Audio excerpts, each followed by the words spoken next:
கொட்டகலையில் நிர்மாணிக்கப்பட்டுள்ள பகவான் ஸ்ரீ ராமகிருஷ்ணரின் திருக்கோவில் மகா கும்பாபிஷேகம் ஹரிங்டன் சிவானந்த நரன்புரி நிலைய திறப்பு விழாவை முன்னிட்டு இன்று காலை விசேட பூஜைகள் நடைபெற்றன.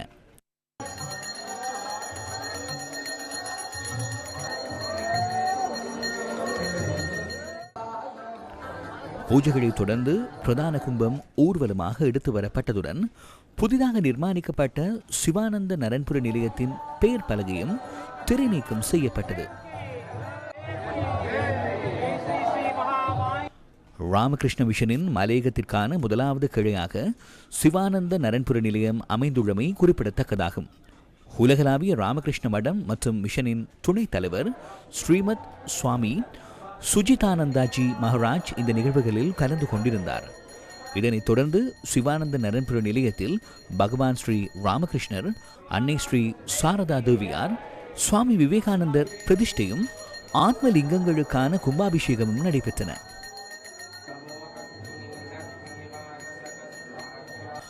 மகா கும்பாபிஷேகத்தை சிறப்பிக்கும் வகையில் இந்தியாவில் இருந்து வருகை தந்திருந்த குழுவினரின் பஜனைகள் நடைபெற்றதுடன் மாணவர்களின் கலை கலாச்சார நிகழ்வுகளும் இடம்பெற்றன.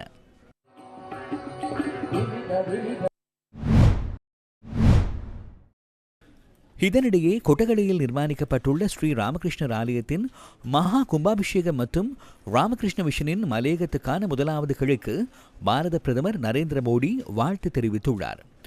இது தொடர்பில் அறிக்கை ஒன்றை வெளியிட்டுள்ள பாரத பிரதமர் நரேந்திர மோடி, கணினி கல்வி, ஆளுமை வளர்ச்சி மற்றும் உயர்கல்விக்கு ராமகிருஷ்ண மிஷனின் மலையகத்திற்கான கிளை சிறந்ததோர் கருவியாக செயற்படும் என தான் நம்புவதாக கூறியுள்ளார்.